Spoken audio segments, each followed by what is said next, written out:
puno sa pagtuo, paglaom, ipadangat nato karon sa Dios Amahan, ang atong pangamuyo sa pag-ingon.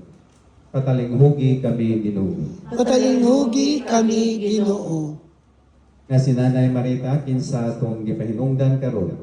Ingon man sa tanang nangamatay, makabaton unta sila sa way kinutubang kalipay, uban sa mga santos sa langit.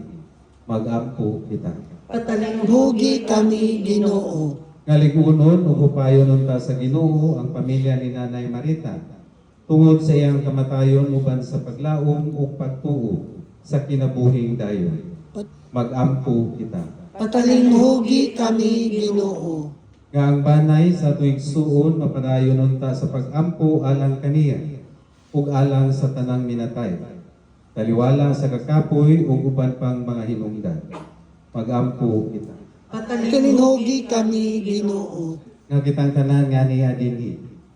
Magahinon ta og higayon sa pag-ampo sa atong mga minahal nga mipanaw na tungod sa pagtuo nga mahiusa kita kanila sa umaabot. Mag-ampo kita. Patalinghugi kami, Ginoo. Amahan, nadungog mo ang pag-ampo namo. Hinaut ta nga tupagon mo ang maong mga hangyo pinaagi ni Kristo among Ginoo. Amen. Kita kabahin sa simbahan.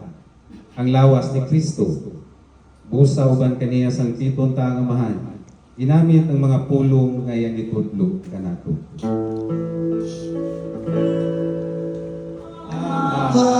Hanamong sa mga langit.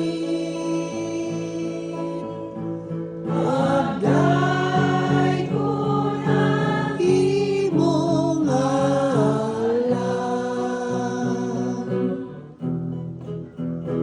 Umabot ka na mo ang imong harian.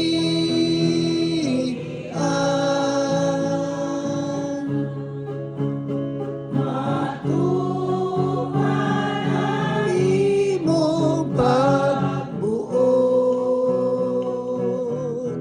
Dinhi sa'yo ka maingon sa langit. Ang kalaro na mo sa